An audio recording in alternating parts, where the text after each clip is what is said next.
Start करते हैं। आज हम शुरू करेंगे लास्ट टॉपिक। ये ऑप्शनल टॉपिक है, आपके कोर्स में नहीं है बट कुछ स्कूल्स में करा रहे हैं और 12th में भी काम आएगा तो हम लोग करेंगे। इसका नाम है सेक्शन फॉर्मूला। 3 डायमेंशन में, 2 डायमेंशन में सेक्शन फॉर्मूला आप बचपन से पढ़ते आ रहे हो, बिल्कुल 3 डायमेंशन में उसी का एक स्टेप एक्स्ट्रा है। सेक्शन फॉर्मूला पहले समझेंगे, फिर टाइम दूंगा लिखने के लिए। हर टाइप का एक एक क्वेश्चन करा दूंगा। सेक्शन फॉर्मूला क्या होता है? अगर कोई भी 2 पॉइंट्स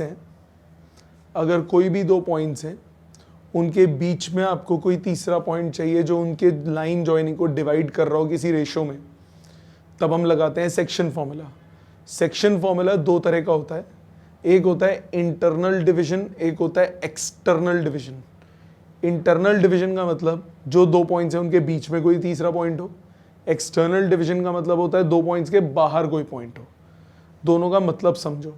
सबसे पहले सपोज करो मैं इंटरनल डिवीजन की बात करता हूं, लिखना नहीं, समझेंगे पहले, टाइम दूंगा लिखने का। इंटरनल डिवीजन का मतलब क्या होता है?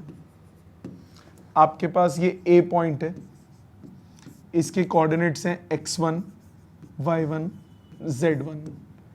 एक बी पॉइंट है, इसके कोऑर्डिनेट्स हैं x2, y2, z2।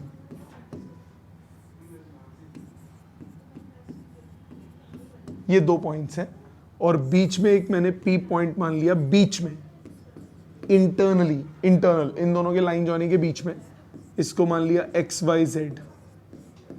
ये रेशो है m/n की, मतलब हमें PA अपॉन PB दिया है m/n।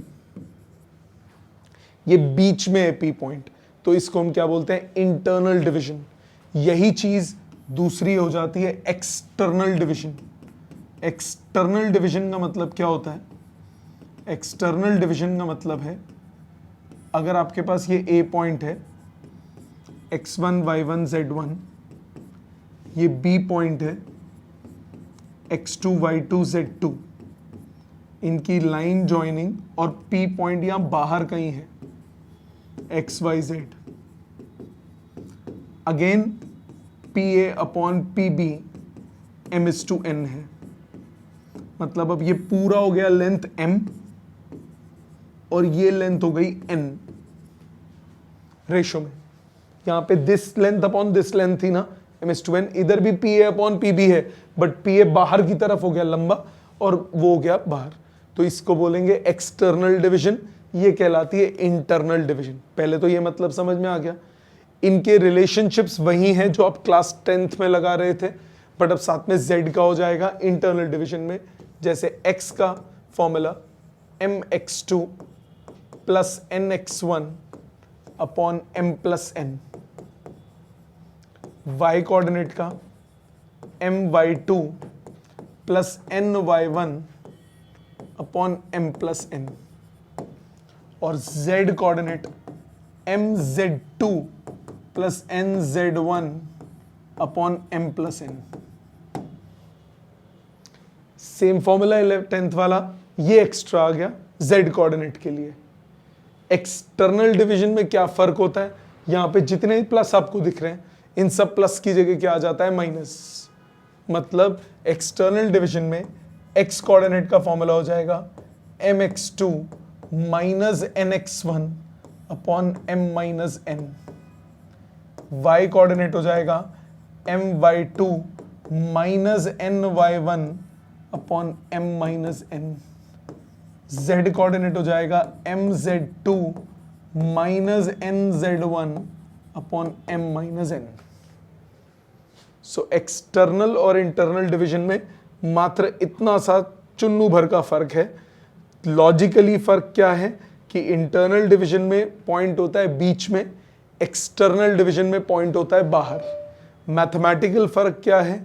इंटरनल डिवीजन में बीच में आता है प्लस का साइन, चाहे न्यूमरेटर हो चाहे डिनोमिनेटर हो, और एक्सटर्नल डिवीजन में बीच में क्या आता है? माइनस का साइन, चाहे न्यूमरेटर हो चाहे डिनोमिनेटर हो।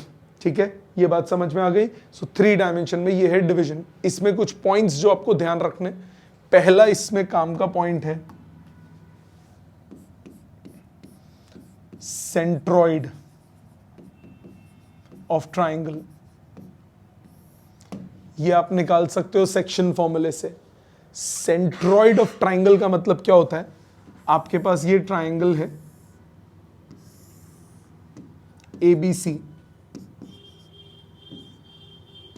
x1 y1 z1, x2 y2 z2, x3 y3 z3। Centroid होता है, centroid is the point of intersection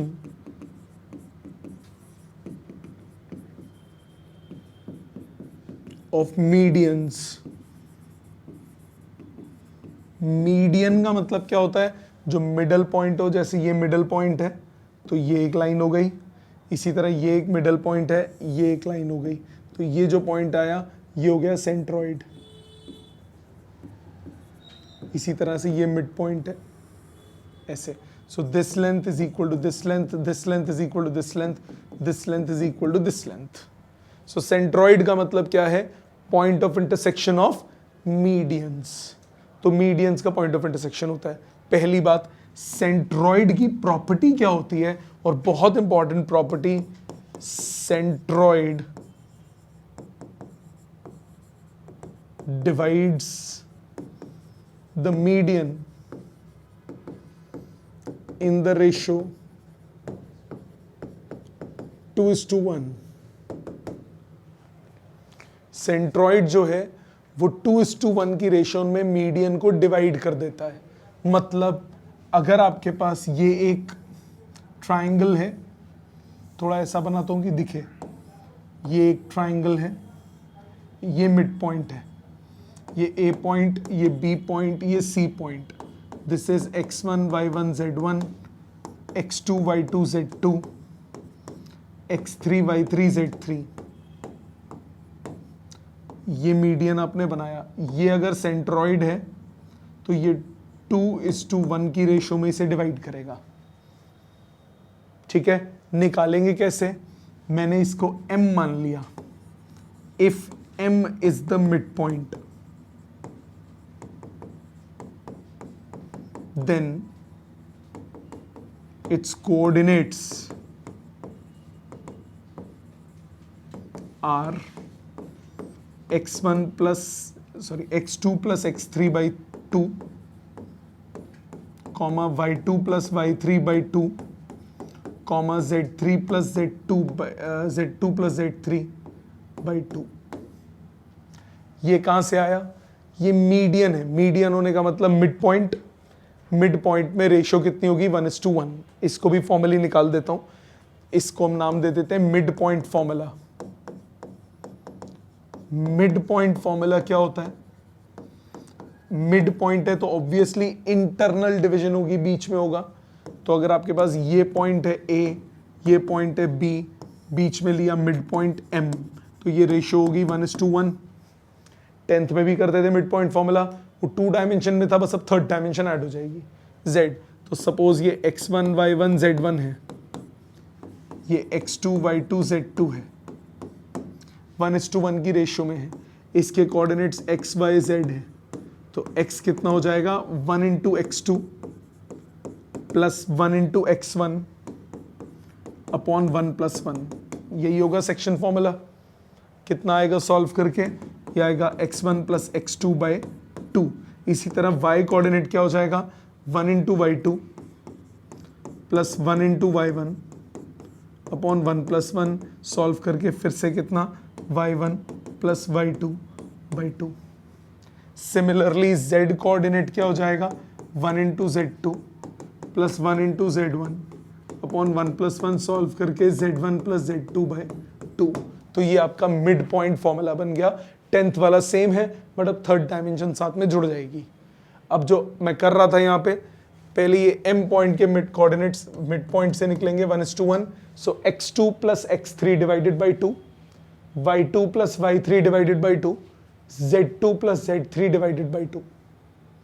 अब o जो है, जो a और m है, o divides AM in the ratio 2:1. So coordinates of O निकालना है अगर, उसका x कोऑर्डिनेट क्या हो जाएगा, 2 into this plus 1 into x1 upon 2 plus 1. So 2 into x2 plus x3 by 2 plus 1 into x1 upon 2 plus 1. 2 cut गया, x का answer आया x1 plus x2 plus x3 by 3. Similarly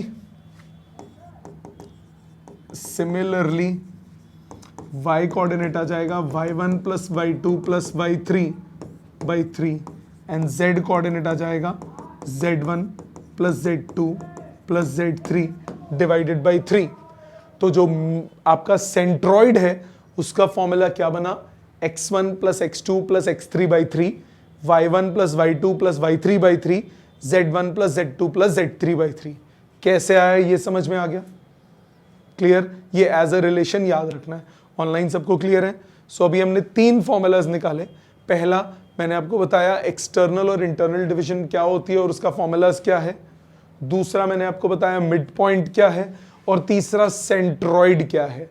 section formula mx2 plus nx1 upon m plus n, my2 plus ny1 upon m plus n, mz2 plus nz1 upon m plus n. Mid point formula x1 plus x2 by 2, y1 plus y2 by 2, z1 plus z2 by 2, और तीसरा centroid x1 plus x2 plus x3 by 3, y1 plus y2 plus y3 by 3, z1 plus z2 plus z3 by 3. सबको समझ में आ गया, online सबको clear बेटा. Please इतना लिखिए पहले, फिर हम आगे चलेंगे. नेक्स्ट, अगर हमें रेशो गिवन हो तो आप फॉर्मूला लगा लोगे, बट अगर हमें रेशो निकालनी हो तो हमेशा रेशो को कुछ कंसिडर करते हो. m/n या a/b नहीं लेते, रेशो कंसिडर हमेशा k/1 करोगे और k की वैल्यू निकालोगे. कैसे, सामने समझो क्या पॉइंट मैंने बोला. If we want to find ratio, then always consider that ratio to be k/1. कभी भी m/n मत कंसिडर करना, उससे ज्यादा इक्वेशंस बनानी पड़ जाएंगी. जैसे सपोज करो फॉर एग्जाम्पल आपको बोला find the ratio,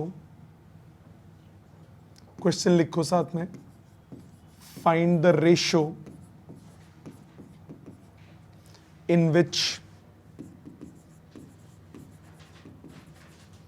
the line segment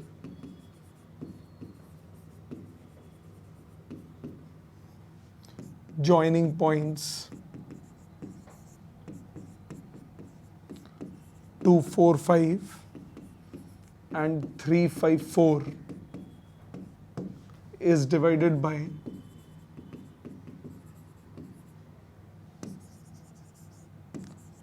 YZ plane. समझो पहले, आपको ये A पॉइंट दिया है, ये B पॉइंट दिया है. A पॉइंट है 2, 4, 5, B पॉइंट है 3, 5, 4.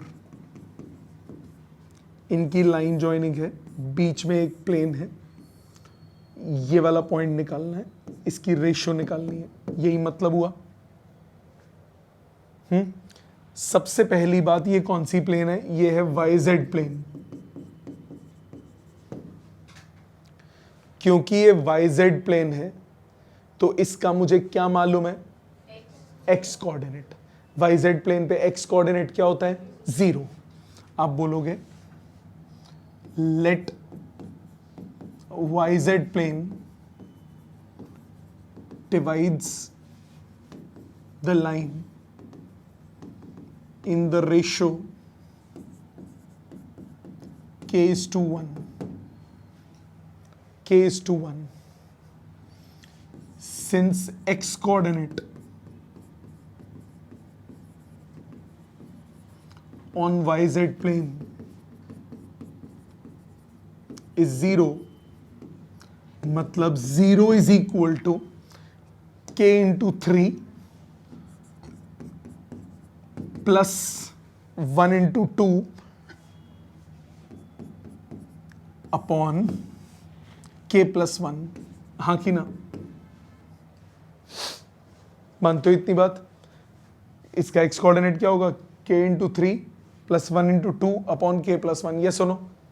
मतलब ये क्रॉस मल्टीप्लाई करो, 0 is equal to 3k plus 2. k की वैल्यू कितनी आ गई? -2/3. Therefore, ratio is 2:3 externally. मतलब ये जो डिवीजन है ये एक्सटर्नल डिवीजन है. अगर रिजल्ट पॉजिटिव आता, if result comes out to be positive, this implies that division is internal. If result is negative, this implies that division is external. Internal division के लिए रेशो क्या आएगी? Positive. External division के लिए ratio क्या आएगी? Negative. हमेशा k is to 1 consider करो, m is to n नहीं, p is to q नहीं. हमेशा क्या कंसिडर करो? रेशो जब भी निकालनी होगी k is to 1 कंसिडर करके सॉल्व करोगे. ठीक है, इतना समझ में आता है? ऑनलाइन सबको ये बात क्लियर बेटा? ठीक. दूसरा पॉइंट, एक टाइप का ये क्वेश्चन अभी और दूंगा तुम्हें करने के लिए, डोंट वरी, पहले समझो.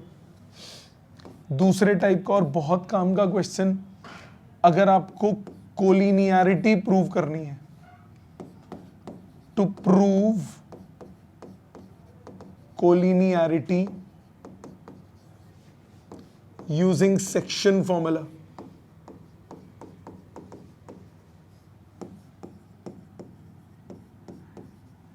तीन पॉइंट्स दिए हुए, प्रूव करना है कि वो तीनों पॉइंट्स क्या है? कोलिनियर है. डिस्टेंस फॉर्मूले से मैंने आपको बताया था, तीनों निकाल लो, ए बी निकाल लो, बी सी निकाल लो, ए सी निकाल लो. दो छोटे डिस्टेंसेस का सम अगर थर्ड के बराबर आ जाए तो इसका मतलब क्या हो जाता है? कोलिनियर पॉइंट्स है. याद है बात? लास्ट क्लास में किया था ऐसा क्वेश्चन, दो का सम तीसरे के बराबर आ रहा था. अब अगर आपको सेक्शन फॉर्मूले से कोलिनियरिटी प्रूव करनी है तो क्या करोगे? तब आप क्या करोगे? First find ratio using any one coordinate. कोई भी एक, सपोज x कोऑर्डिनेट यूज करके मैं रेशियो निकाल लेता हूं, and then using that ratio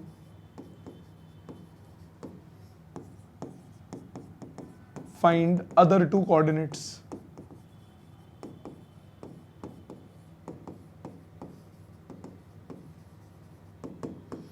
If result matches with the given coordinates,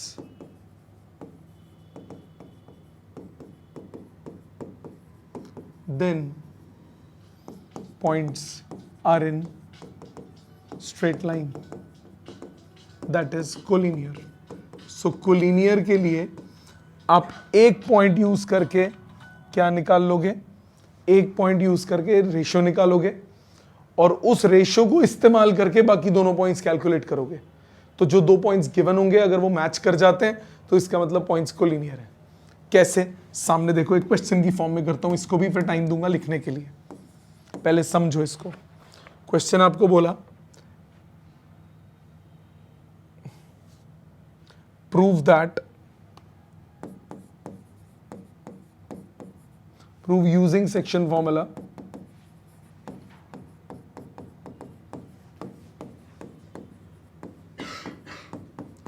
points 3 2 -4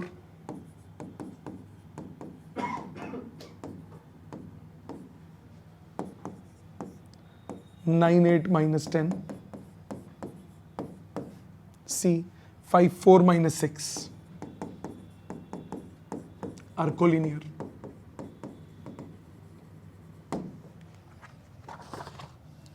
section फॉर्मूले से तीनों को कोलिनियर प्रूव करना है. अब आपको नहीं पता A और B के बीच में C है या A और C के बीच में B है या B और C के बीच में A है, ये तो नहीं पता. कोई भी ले लो, कोई फर्क नहीं पड़ता, डजंट मैटर. चाहे आप ABC लो, चाहे ACB लो, चाहे BAC लो, तुम्हारी इच्छा. तो मैंने ये 3 पॉइंट्स मान लिए. बताओ तुम बोलो किसको क्या लूं. पहले पॉइंट को क्या लूं बोलो. पहले पॉइंट को क्या लूं. A ले लेते हैं. दूसरे को क्या लूं बोलो. C ले लेते हैं. तीसरे को क्या लूं. बचा एक ही. A पॉइंट क्या है 3 2 -4. C पॉइंट क्या है 5 4 -6 और B पॉइंट क्या है 9 8 -10. यहां तक कोई डाउट है. ऑनलाइन किसी को यहां तक डाउट है. यहां तक बात समझ में आती है मैंने क्या किया. कोई भी सिचुएशन जैसे मर्जी लेफ्ट राइट ले लो, आपकी चॉइस है. ठीक है. अब इसके बाद मैंने आपको क्या बोला क्या करना है. इसके बाद आपको रेशो लेनी है. किसी एक से आपको रेशो निकालना है. तो मैंने मान लिया रेशो k:1. इसका रेशो मान लिया k:1. Let C divides AB in the ratio k:1. ठीक. तो C के कोऑर्डिनेट्स क्या होने चाहिए. C के कोऑर्डिनेट्स होने चाहिए 9k +1 +3 upon k +1 comma 8k +2 upon k +1 comma -10k -4 upon k +1. हाँ कि ना. ये होना चाहिए. किसी एक से k निकाल लो, चाहे x से, चाहे y से, चाहे z से. x कोऑर्डिनेट क्या पता है 5.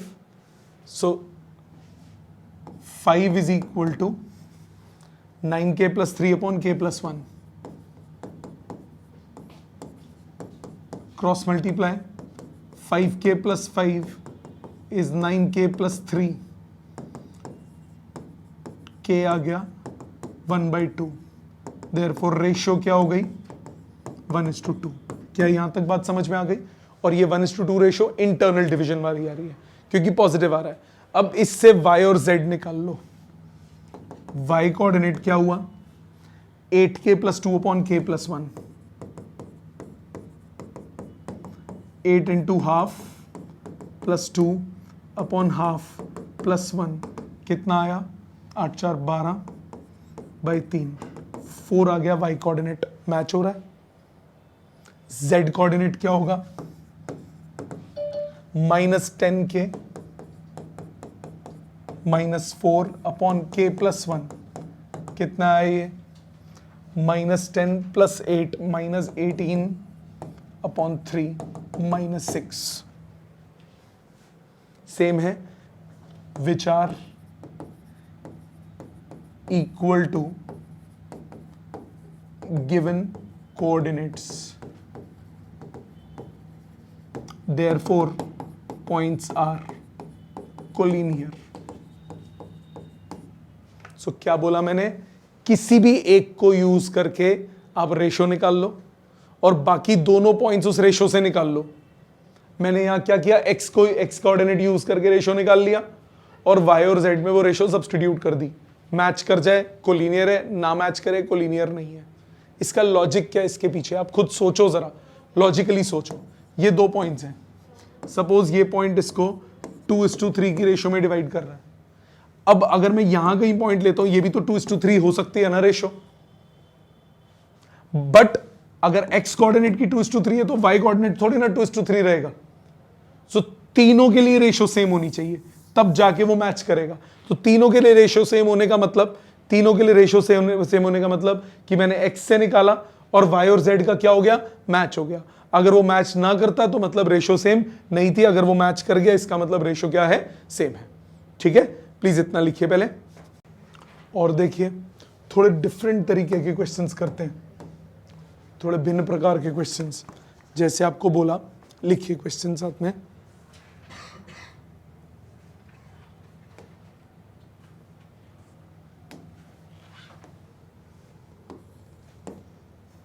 Find the ratio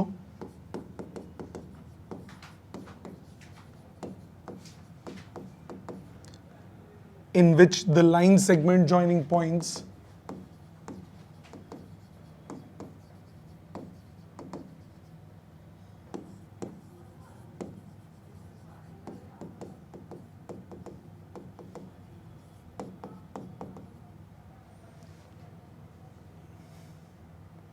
two four नहीं 2 minus 1 3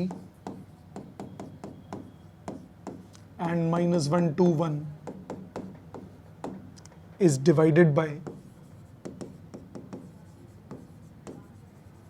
the plane x plus y plus z equal to 5। अभी थोड़ा अलग क्वेश्चन हो गया। आप कहोगे सर हमें तो प्लेन की इक्वेशन पता ही नहीं है। कोई बात नहीं, हमें वो जरूरत भी नहीं है। आपको क्या बोला कि किस रेशो में ये प्लेन इसकी लाइन ज्वाइनिंग को बाइसेक्ट करता है। प्लीज ध्यान देना, टाइम दे दूंगा लिखने का। सपोज आपके पास है ये पॉइंट 2 minus 1 3, एक पॉइंट है -1 2 1, ये लाइन ज्वाइनिंग हो गया। आपको रेशो निकालना है, एक बीच में प्लेन है कोई, वो इसको ब्रेक कर रही है k:1 की रेशो में। मान लिया ये m पॉइंट है। Let point of intersection m divides line joining points in the ratio k:1। अगर ये k:1 की रेशो में डिवाइड कर रहा है तो m पॉइंट क्या होना चाहिए, -1 into k +1 into 2 upon k +1, comma k into 2 +1 into -1 upon k +1, comma k into 1 +1 into 3 upon k +1। Yes और नो? अभी पिछला क्वेश्चन जो ऐसा किया उसमें हमें क्या बोला था कि ये प्लेन थी YZ प्लेन, तो आपने उसकी कंडीशन क्या थी, x0 था। इस प्लेन की कंडीशन क्या है कि ये इक्वेशन है, मतलब ये जो पॉइंट है ये इस इक्वेशन को सेटिस्फाई करेगा कि नहीं करेगा। लाइन होती है, कोई भी पॉइंट जो लाइन की इक्वेशन को सेटिस्फाई करता है वो पॉइंट ऑन द लाइन होता है। पैराबोला है, कोई भी पॉइंट जो पैराबोला की इक्वेशन को सेटिस्फाई करता है वो पॉइंट ऑन पैराबोला होता है। कोई भी प्लेन जो सर्कल की इक्वेशन को सेटिस्फाई करता है वो सर्कल, पॉइंट ऑन सर्कल होता है। इसी तरह से m जो है lies on plane x plus y plus z equal to 5, therefore it will satisfy its equation। Satisfy करेगा तो पुट कर दो, x की जगह -k+2 upon k +1 plus y की जगह 2k -1 अपॉन k +1, z की जगह k +3 upon k +1 equal to 5 लिख सकते हो। अब k निकाल लो, रेशो आ जाएगी। सॉल्व करो, एलसीएम लोगे k +1 क्रॉस मल्टीप्लाई होके खत्म हो गया। 3k - k हो गया 2k, +5 - 1 हो गया +4 is equal to 5k plus 5, rearrange, -1 is equal to 3k, k आ गया -1 upon 3, तो ratio is 1:3 externally। क्लियर, समझ में आ गया? ऑनलाइन सबको क्लियर बेटा? ऑनलाइन सबको समझ में आ गया? Yes, sir. सारे बच्चों को? ठीक है, एक और क्वेश्चन लिखो, वो आप अटेम्प्ट करना। आपको बोला यूजिंग सेक्शन फॉर्मूला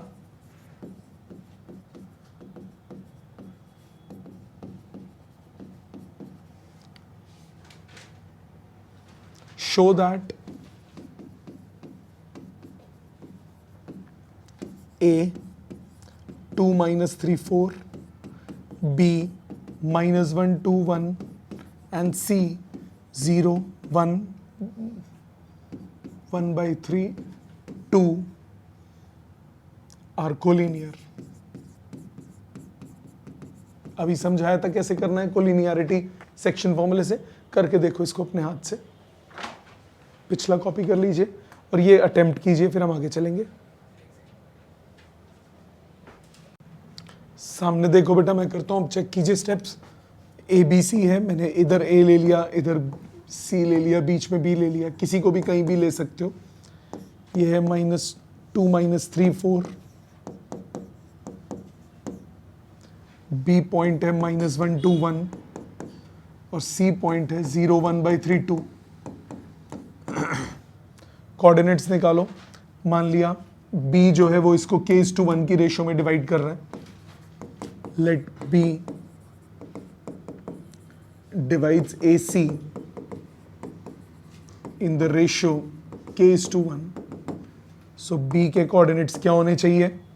अगर ये k:1 की रेशियो में डिवाइड करता है तो 0 × k plus 1 × 2 upon k plus 1, comma k × 1 by 3 plus 1 × -3 upon k plus 1, comma k × 2 plus 1 × 4 upon k plus 1। ये सुनो, अब आप x कोऑर्डिनेट से निकाल लो। 2 upon k plus 1, x coordinate किसके बराबर? -1 के। इससे मेरे पास आया 2 = -k - 1। सो k की वैल्यू कितनी आ गई? -3। तो रेशियो कितनी हुई? 3:1 एक्सटर्नली। ये सुनो, अब बाकी पॉइंट्स निकालते हैं। y कोऑर्डिनेट कितना होना चाहिए? y कोऑर्डिनेट होना चाहिए k/3 - 3, k/3 - 3 upon k plus 1। कितना आया सॉल्व करके? -1 - 3 -4 अपॉन -2। सॉल्व करके आया +2। y कोऑर्डिनेट कितना होना चाहिए? z कोऑर्डिनेट कितना होना चाहिए? z कोऑर्डिनेट होना चाहिए 2k + 4 upon k plus 1। 2k + 4 upon k plus 1 कितना आया? -6 + 4 -2 अपॉन -2 आया +1। सेम मैच हो रहे हैं, 2 और 1 मैच हो रहा है, विच आर गिवन कोऑर्डिनेट्स।